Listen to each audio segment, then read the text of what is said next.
Want exclusive content and a say on emerging cricket's direction? Support us on Patreon. From as little as $2 a month, you'll be helping us grow the game outside its traditional centres, and you'll have access to extended coverage. A huge shout out to our latest patrons, David Jones and Jed Hines. Thank you so much for joining the EC movement. To sign up, log on to Patreon. That's patreon.com/emerging cricket. Coming up, we catch up on news in the game, plus part 2 with Claire Polosak.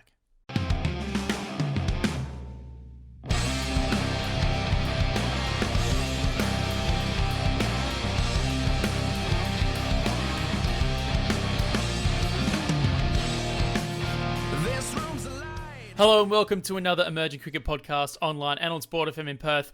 I'm Daniel Beswick. I'm joined by the usual suspects today. First, Copernicus Cricket on Twitter. Nick Skinner, how are you?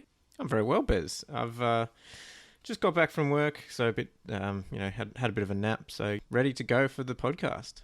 No rest for the wicked here on the Emerging Cricket podcast as we record late into the afternoon here.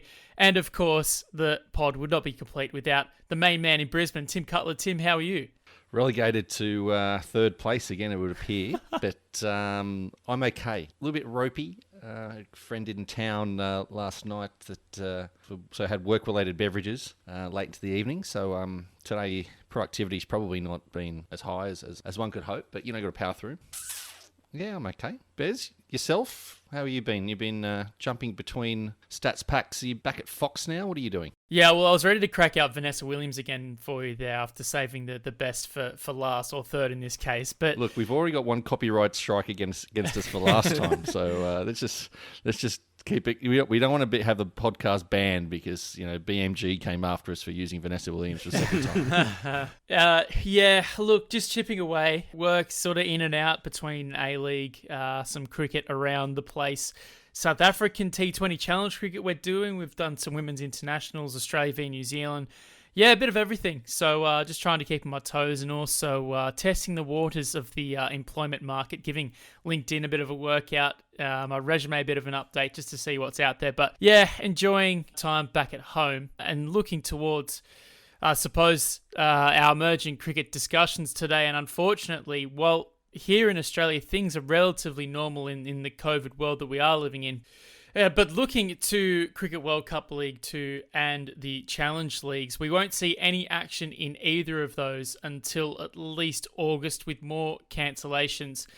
I suppose it was an inevitable decision. We saw it come through a couple of weeks ago now, but I think we're starting to reach the point where we're a little bit worried that not all the fixtures will fit by the cutoff. Is that a sentiment that you agree with, Tim? And what do you think the alternatives are? Yeah, well, they've already said that they've pushed the fixtures as far back as they can. I think the date is the 28th of Feb 2023. So that means that we'll be playing League 2 at least right up until I think when they want to be playing the World Cup qualifier.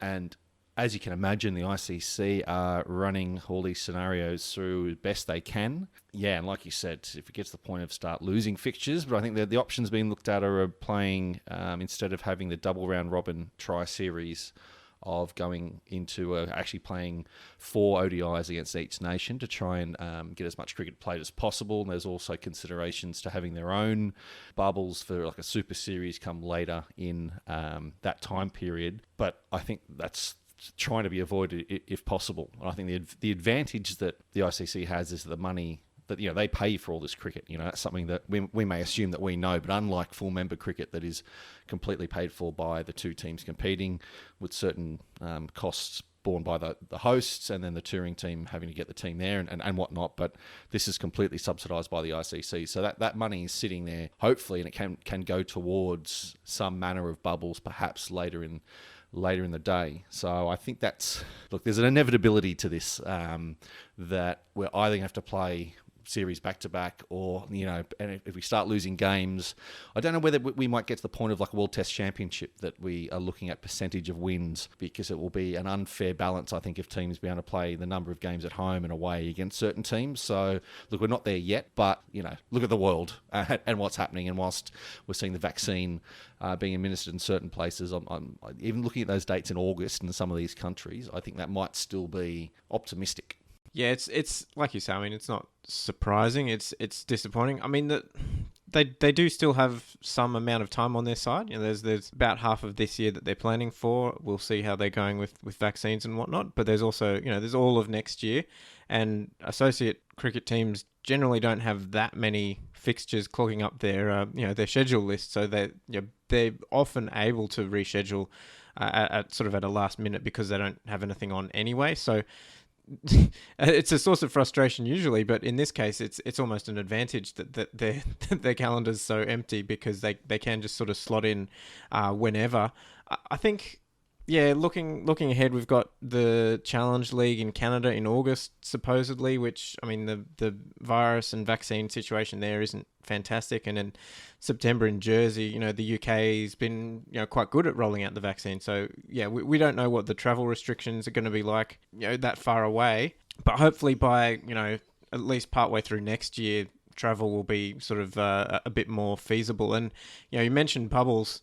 It is unfortunate. The associates generally can't afford to host bubbles because you're flying in teams to sit around doing nothing basically for a week or two, which they're usually thinking back to the a number of associate level tournaments run by the ICC where you have teams flying out the day of the last game, so they do cut it fine because you don't want to be wasting money on people not playing cricket. So I think that will probably be a last resort for the ICC. But looking at Dubai and Abu Dhabi, the facilities that are available to them there, they probably could run quite a lot of cricket concurrently if they don't quite squeeze it all in. They could just get it there at the back end of early 2023, hopefully, because if like you said, Tim, once they start cutting games, then it gets a bit unfair for the teams who miss out or who have already played some games, or and so I think that would hopefully be a last resort. Yeah, just looking at the Cricket World Cup League 2 table, for example, and Nepal have only played 4 matches where the USA have played 11. So there's already quite a disparity in the games played, and the table is quite skewed, which makes it quite difficult for them to actually come to an abbreviated version of the tournament, because had they all played, say, 8 or 12 games apiece, you might have been able to formulate the competition in such a way where you could make it pretty much even. But there are going to be countries that are going to be more busy in this period than others. Looking towards the Challenge League, those two, League A and League B, are, because they're playing against each other all the time in those competitions, it makes it a little bit easier for that to be organised. But as you said, Nick, it is very difficult. I know from seeing what these guys do in terms of associate competitions, they're normally only there getting to a country and getting to a hotel a day or two before a tournament starts, and they're normally at least on the first flight the next morning, the day after their last game, if not leaving on the day of their last game, as you pointed out. But to think of everyone putting up streams, putting up telecasts for this, it's going to be very difficult, and the bubbles makes it very, very unrealistic for all of this to be achieved in such a short period of time now. I was sort of the eternal optimist when it came to all of this, but I'm starting to think, even with a vaccine and even with some due diligence from people around the place, it would be a little bit easier. But the fact of the matter is, it's still quite difficult, Tim.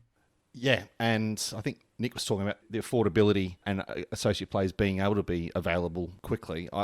Yes, I think that's true, but only to an extent. I think we've got to remember, especially in the Challenge League, but even in League 2 as well, if they're going to have to play, I don't know, let's say 3 months straight of cricket, maybe 4. We're not talking generally about full-time professional cricketers here, or there are still many that aren't. So I think we may see, maybe more in challenge leagues, teams not be able to field complete sides, or a real consideration there of all this cricket backed up. It's all well and good if you're a full-time pro, but we know from chatting to a lot of the players, they still do other work to supplement cricket, and if that means they're not able to do that for an extended period, it might mean that they can't be available for the whole time required. So, look, we hope that doesn't happen, but I just fear that for as much of this being a smorgasbord of contextual cricket over the next 2 years, it is now almost to the day, to that 28th of Feb 2023 limit. I just hope we get to see the best players representing their countries as often as possible.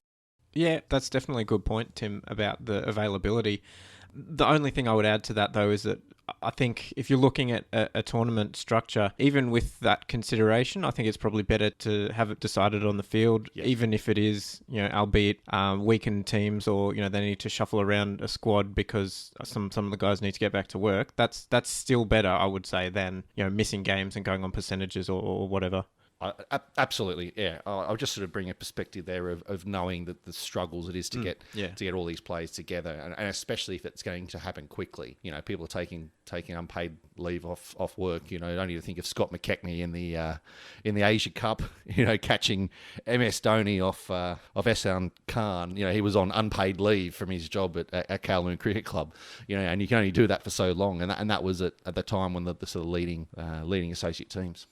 We'll pass on the news of those Challenge Leagues and Cricket World Cup League 2 when we get them. Talking about players, boys, we saw the retirement of Wesley Baresi recently, of course, a stalwart in Dutch cricket for a long time there, over 4,000 runs for his country, over 160 appearances for the Netherlands as well, announced via social media. We saw perhaps in the last couple of years in the Netherlands a real shake-up to the team. Baresi struggled to make that team, but we do know that in the history of Dutch cricket and in the Dutch success throughout the last decade or so, even longer, Nick, Wesley's been a huge part of that side and European cricket. Yeah, like you say, almost 170 appearances for the national team, which is quite an achievement. The Netherlands, especially in the first half of his career, weren't playing a whole lot of international cricket. He was probably one of their best batsmen for nearly 10 years and a real driver of that top order and the engine room of the runs, really. Like you say, towards the back end of his career, he was struggling a little bit to get in the side with a lot of options being cycled through. I think it's sort of a bit of an implication in Rod's piece talking about his retirement, that his mental state was not as good as it had been, and he was struggling a bit, which, I mean, it's a tough life being an associate cricketer, and as we've just talked about, not necessarily being paid very well or at all sometimes. But there's some amazing highlights over the course of his decade plus in Dutch cricket. And obviously there's the amazing run chase against Ireland, which he was a big part of in the T20 World Cup. So he's been a great servant of Dutch cricket for a long time. Yeah, to see, he's been a consistent performer, 400 runs in the most recent World Cricket League Championship from 2015 to 2017, and the 2011 to 2014 series, he scored 400 again. So he's been consistent over the last decade. And, when I was looking at possible nominations for the male cricketer of the decade, his name was there. If we're putting a team together, team of the decade, or, the ones just outside, he was in there. It's just that, there can only be one winner and only, a handful of nominees, and what a strong kind of group of nominees that they were, because he's just been there. And without him, I don't think the Netherlands are where they are. So hopefully he gets the send-off he deserves.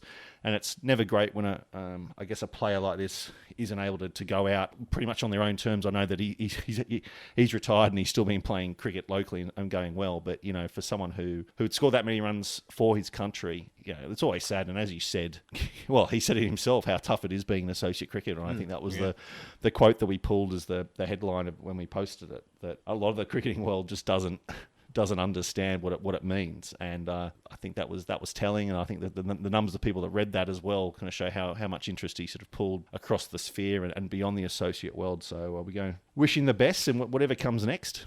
Nick talked about him being a consistent performer. Just having a look at some of his numbers, from 2010 to 2018, there was only one calendar year he didn't make a 50, and that was in 2016. And looking at some of his most prolific years for the Netherlands, 8 50s in 2013, and he made 200s and 250s in 2014. But again, it really hit home reading that and reading his comments, and it highlighting the trials and tribulations of associate cricketers. And we talk about it a lot here, but when it's brought and when it's evoked by a former player and the toll that it does take, it certainly does bring it to another level. And it's one of the great things about associate cricket, because there's a lot on the line and there's a lot of pressure, and that evokes, quite a good standard of cricket, quite an entertaining brand of cricket. But the drawback to that is it hasn't provided a safety net for a lot of the players that do compete in it. And only now are we starting to see a few of the countries in associate circles with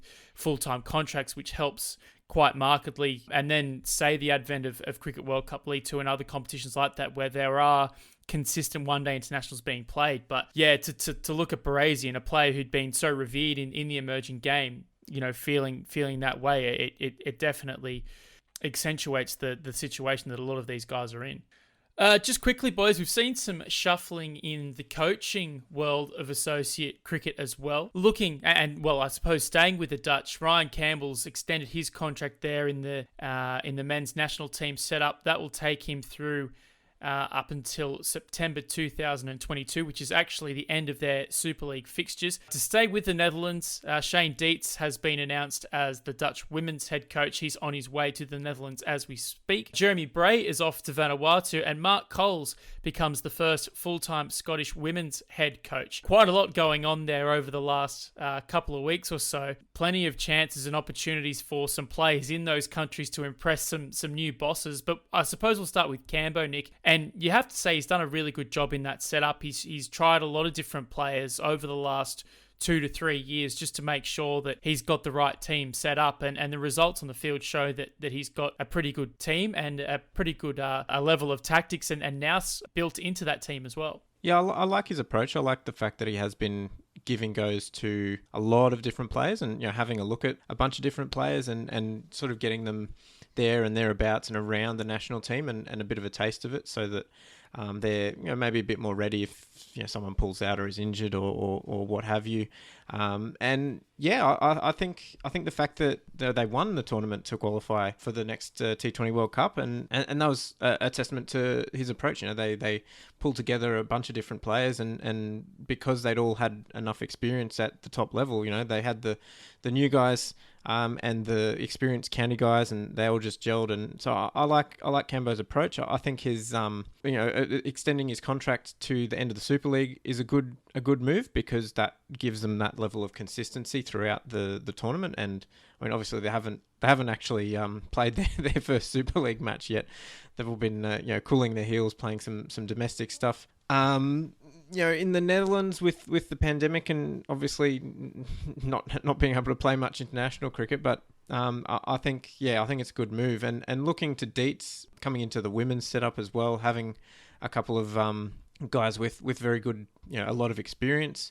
I was talking to Rod last week actually at the Shield match in Sydney, and he was saying that he thinks this is probably the best / most experienced coaching setup that the Netherlands has ever had, combining the women's and men's. So hopefully that shows that the Netherlands are taking their full membership application or dreams seriously, and they're going to pump up the women's game because that's historically been a point of weakness for them. Yeah, I think with Dietz's background, I think we all know him as coach, high performance manager and CEO of Vanuatu, but he coached Bangladesh women before he made the move to the South Pacific. So, if he was good enough to coach a full member then, I think he's definitely have come on even further with the work that he's done. And having spoken to him, he's really keen to get back into coaching again. I think he was, as we saw during the T10 blast, he was wearing a number of hats, I think, from the sounds of it. I think he was doing everything except painting the lines, and maybe he was even doing that as well. And, and Mark Coles going to Scotland as well. I think his is a great story, and I encourage everyone to look up his article on Stuff, his interview on Stuff, and then his podcast with Jared Kimber as well about his expedition, his life-changing decision to go and coach the Pakistan women's side, and then, he had to leave that, unfortunately, but I think this is such a great thing for him and for Scotland, and really looking forward to see how they go. Look, we know the talent that they've got.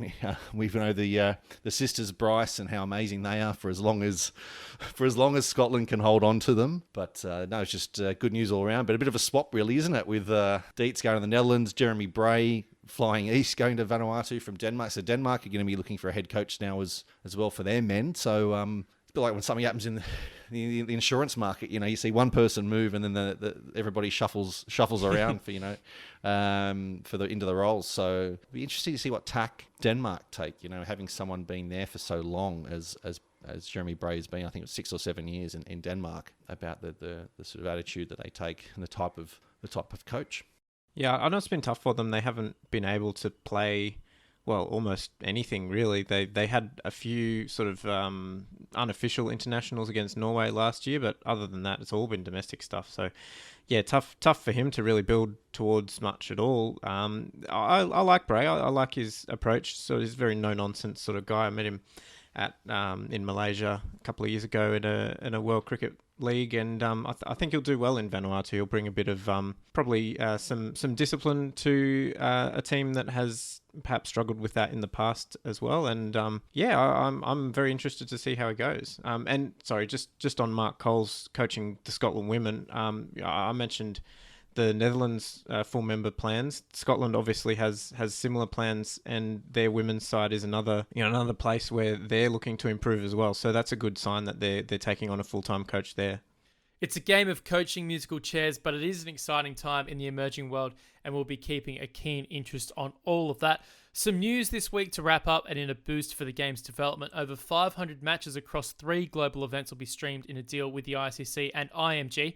Qualifying matches for both the 2023 Men's and Women's Cricket World Cup and the Men's T20 World Cup will be broadcast across more than 40 events. More than 50 ICC members will grace our screens via the new deal, with first-time participants at global events and the advent of streams allowing new exposure to those in cricket's emerging outposts. Afghanistan and Zimbabwe will go head-to-head with 2 test matches and a 3-match T20 series being played out from next week. 8 members of Afghanistan's 19-man squad are uncapped at test level. And finally, it was Dutch delight with 4 members of the Netherlands national team being picked up in the 100 draft. Colin Ackerman is off to the Manchester Originals. Roelof van der Merwe joins the London Spirit, while Oval Invincibles and Southern Brave picked up Brandon Glover and Tim van der Hoogten, respectively. Both the men's and women's hundreds will run across July and August. That's the news in the emerging game this week. Coming up, part 2 with Claire Polosak. Kyle Coetzer, I'm Cricket Scotland captain, opening batsman. I'd say I'm an all-rounder, ball decent medium pace, and you're listening to the Emerging Cricket Podcast. If there's anything you want to hear or learn about the emerging game, make sure to listen in. I think we can move to ones that are more fun now.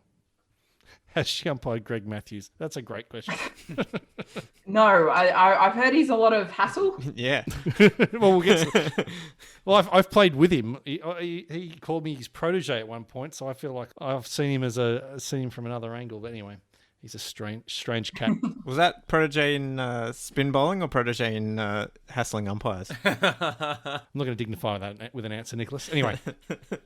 I want to know if you umpire while on the couch watching on TV. I mean, thinking about when we watched the Ashes 2 years ago and all the tricky decisions that came up through that, are you the type of person that would sit down, watch cricket on TV and be like, oh, that's definitely out. How's that been missed? Oh, no, you can't give that. Can't give that out. This is not a fun answer, but I watch very little cricket on TV. Like, I just find that I couldn't, like, during the test match series, we would have, cricket all day, and then we get back to the hotel, and one night on our way to a COVID test, actually, we walked past the Australian team room, and they were all there crowded around the television watching Big Bash.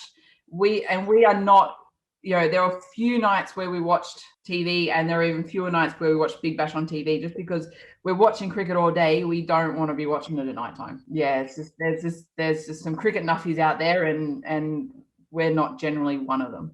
That's interesting. So it's sort of become a job for you. I guess it's like the saying where, when your hobby becomes your job, you need a new hobby. Possibly. I mean, when I do go to cricket matches, I find I'm watching the umpires more than the players. Sort of ruins the game of cricket, as a whole when you're going to watch a game. But you can watch too much cricket. I think it is different, though, if you are watching the cricket to observe the bowlers or the batters, to try and, again, to use that information for when you do come up and umpire them. So you can get an idea of what the ball is doing with ball tracker, if they swing it a lot early on or whatever it is. So you can use that information.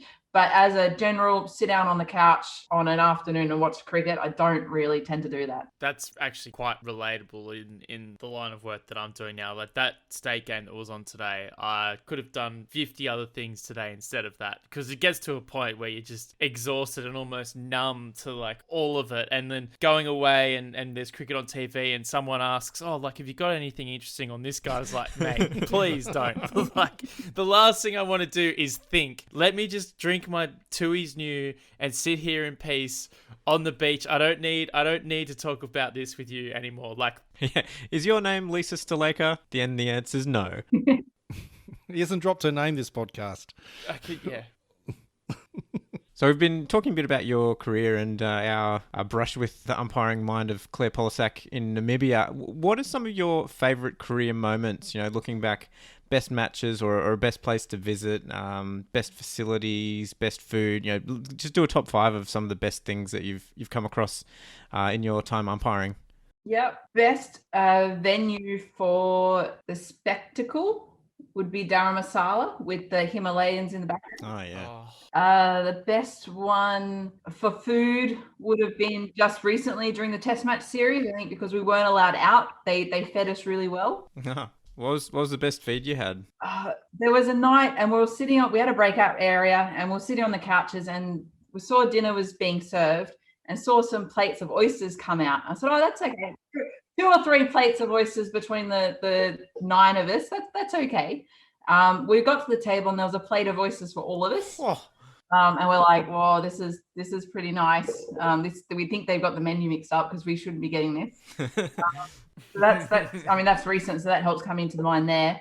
I think that the best, I don't know how many more you need from me. The best team in terms of spirit would definitely come down to Thailand because they just love the game, and watching them at the end of the game, thank everybody, is they just have something that the other teams could probably borrow a little bit of.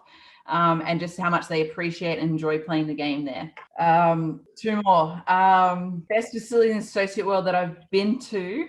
Samoa, while the on-field facilities was not great in terms of its marquees and that sort of thing, but the fact that we're in Samoa on a tropical island was pretty special for our days off. That does help. And best match. Not for any particular reason, but I think that when I'm thinking about the best match as such that comes to my mind is back in 2017. It was India versus New Zealand at the Women's World Cup, and it ended up just on the way that the tournament had fell. This game was like a quarterfinal, and so the winner went through to the next stage. And I think just it was still a little bit inexperienced in that world, but I had a really good game and I was really pleased with how that game unfolded for me. So that's just one that pops into my head then.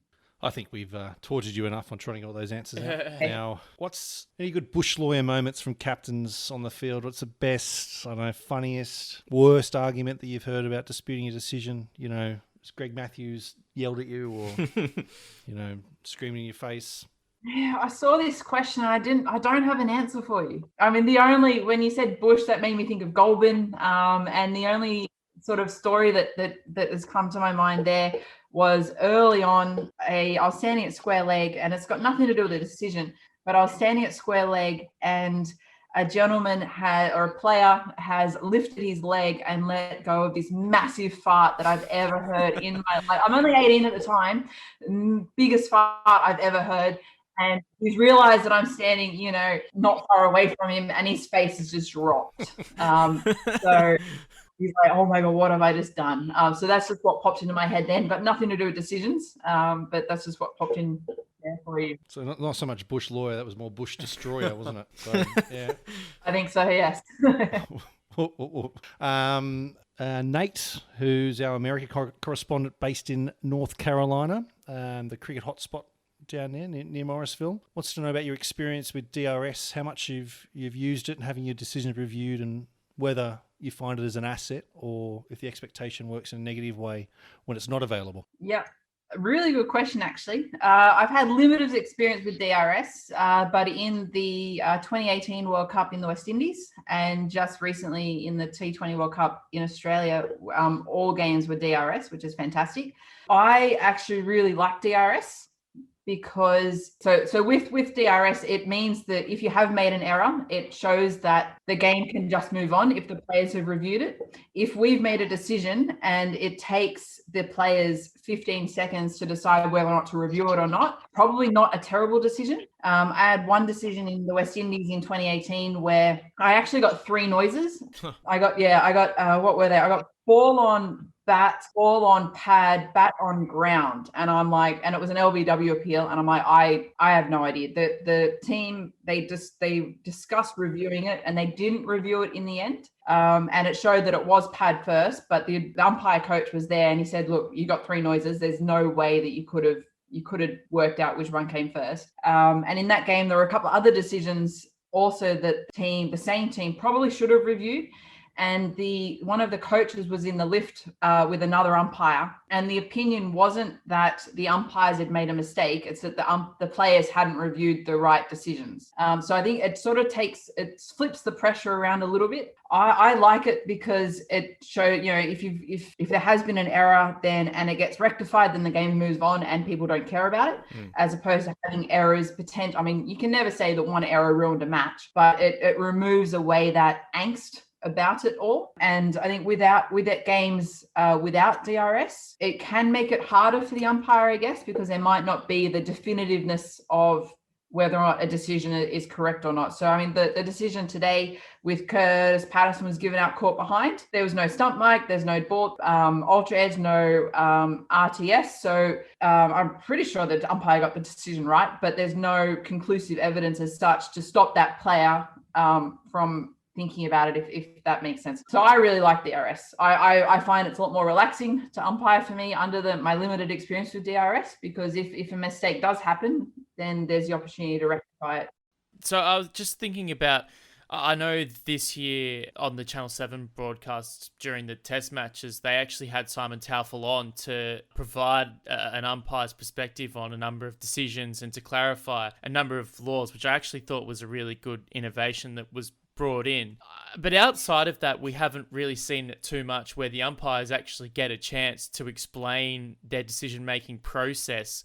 Would you prefer to have something like that, or do you like perhaps the anonymity perhaps of making those decisions but not needing to explain why those decisions were made? That's a really good question. Front of the class, Bez. I'm not getting 92 in an umpire's course anytime soon, so I need to show my quality in other ways. I mean, I honestly don't know how to answer that question. I mean, umpires can often be the easy target from players or commentators. So to have, that advocate, I guess for another word, in explaining how things are happening, like what Simon was doing during the test matches, I think is really important. I had a 4-day game where I gave a decision not out because the bowler had run down the protected area, and I just completely did not see it whatsoever. And I was asked why that was not out. I explained why, but somehow what got back to the captain was that I was worried about the front foot. And so because I was watching that, I'd miss what was happening at the other end, which implies that I'm not up to the speed of the delivery. So it was only through another advocate, again, Darren, having this conversation with the captain, that explained the decision process and completely changed the way that the captain considered my decision at that point in time. I'm not sure if that makes sense, but I think it is important for those explanations to happen. Whether or not that's the umpire involved in the decisions, I don't know, or when it would happen during a game. But to have those conversations and those clarifications, that helps everybody moving on. I mean, hopefully, people learn from the laws of the playing conditions that the umpires are making decisions based on, so that next time they understand why a process has happened. Sorry, Ed, I've just got more ideas coming from that answer, but I suppose when laws are changed, is it tricky sometimes? I suppose it's easy enough for you guys to keep up to date with those laws that are changed, and you keep yourself acquainted with them. How tricky is it actually to convey that to the players who might not be as up to date with a lot of those things? Because I'm sure a lot of them are more just focused on playing and they don't know each law to the letter of the law. Yeah, it's so important. Before any international series, we have a pre-series teams meeting with the captains. And that one in Namibia, we actually was just after the running out the non-striker had changed, or there'd been some issue. Maybe there'd been some issues with running out the non-striker. And the captain that I would been allocated, he only cared about running out the non-striker and how that worked because he didn't understand it because of other instances that had happened. Oh, someone's putting their hand up in the classroom. It was the captain of Oman, wasn't it? It was definitely the captain of Oman. It was not the captain of Oman, but it related to Oman, though. This captain was worried about Oman. Oh, Anchi. So it was the captain of Hong Kong then. So that's Anchi, easy. yeah. I played the So Mark Chapman got run out at the non-strikers end against Oman. Right. Chapman CAD. Or the Oman CAD. I know that we shouldn't be calling it that, but it just works very well in that context, so we'll run with it. But yeah, and that was when there were different playing conditions, and I don't think it should have been given out at the time, but that's not the point. And yeah, Simon Cook at the time got very... definitely took one side of the argument, saying it wasn't in the spirit of the game. But yeah, if it wasn't Oman asking about it, we knew who it was. That's interesting, and she hasn't mentioned that. So I think that's something we'll have to bring up next time we have him on the pod. Speaking of which, it was unfortunate not to see his name in the IPL list. He just hadn't been playing enough cricket in India to be admitted as an uncapped local, but hopefully that's next year. But yes, that is funny, isn't it? The only question they have about the entire competition that is going to determine the future of cricket in their nation. Tell us about the run out the non-strikers in law. I like it. Yeah, but I mean the other law. If I had to pick a law that players don't understand, so this is even before we get into playing conditions, but the law that players don't understand is the fact that when a striker does not offer a shot and it hits them on their body and they take off for a run, you can run them out. Players, the number of times, I'm getting a couple of blank looks, so I'm not sure if that... No, I'm just like working through the situation in my head. Yeah, hang on a second. It's only dead when the ball's like Well, when it comes to a final stop, yeah. Yeah, but the ball has to be dead to be called dead. Like up until that point, you're saying, yeah, they can still be run out. Someone can pick the ball up and throw it if they're partway in the pitch. Is that what you're saying? They can still be run out if they're outside the crease? So no, sort of. So... Sorry, teacher. Sorry. Put your hand down. We'll go back to the back of the class. Skinner, you're... Go away. No. So if batter doesn't offer a shot, it hits them on their body, they take off for a run. Umpires call and signal it dead once they've completed a run or the ball reaches the boundary. So up until that point in time where they've completed a run, then the fielding team have the opportunity to run out the striker or run out the non-striker. So the number of times where I'm at the bowler's end and no shot offered, they've taken off for a run, I'm getting to fantastic run out positioning, and the fielding team are yelling at me going, Claire, it's a dead ball, it's a dead ball. I let them finish their run and then you call and signal dead ball. So they don't understand that. Jeez. Have you ever seen a run out in that situation, though? No, because they're too busy yelling at me that it's a dead ball. So reminiscent of the old, it's gone for 4 and throw it in. Is that a spirit? Oh, the spirit of the game, I think. I would like to say I knew that, but I didn't. No, that's a good one. I'm just thinking about it more from the players' point of view, that they're just probably begging that it's not another run that they have to chase, so they're just making sure that the umpires is well aware that no shot was offered. So that should be something briefed at the start of every game. If this happens, let the umpire do their job, of course, because you'd never try and tell the umpire to do something. Never, Tim, never. And just whip the ball in and run them out while they're confused in the middle of the crease, looking at each other, thinking, "Oh well, I haven't played a shot." Yeah. What's the most obscure dismissal you've ever given? Like, have you done a timed out or a handled the ball? Neither of those. Handled the ball doesn't exist anymore. Oh, yes. Yeah, that's true. Yes. It's obstructing the field now, Neil Nick. You've failed. No 100% for you. Yeah, no, they changed it after I did my cause. Yeah. Sorry. But when it was around, I didn't have a handled the ball. I've had a hit wicket that I use as a learning tool for everybody.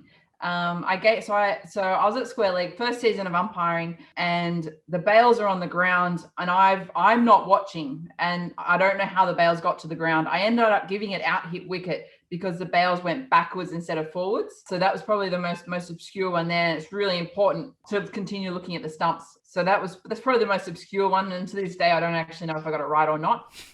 But live and learn and try and work out what to do next time so that you know how the bails got on the ground.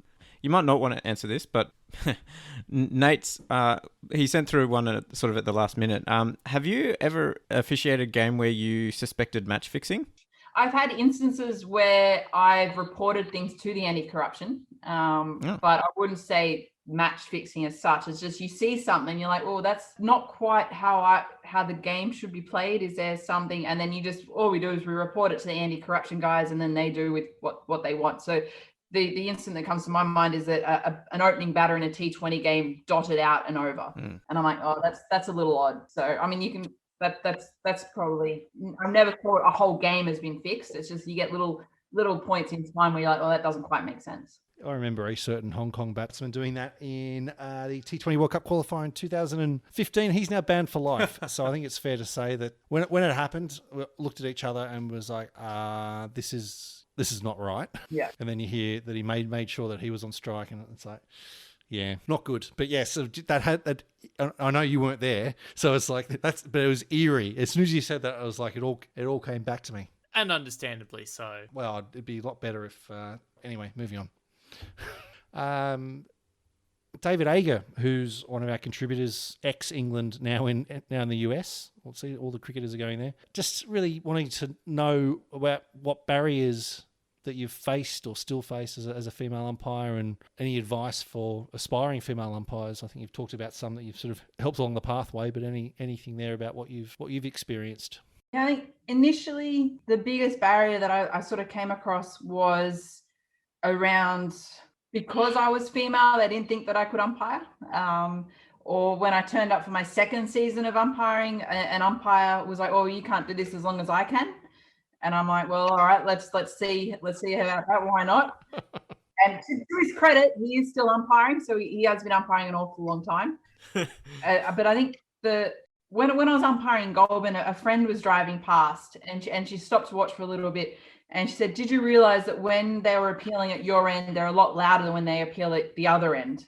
And in the moment, I hadn't noticed that, but I think that's true for any new umpires. Players will see what they can get, but there's, you walk off. Sometimes I've walked off the field and I've taken my wide brim hat off, and they're like, "Oh, we didn't realize there was a girl out there." I went, "Oh, okay," or "Oh, you did all right for a girl," when they realized. I went, "Oh, thank you." Okay.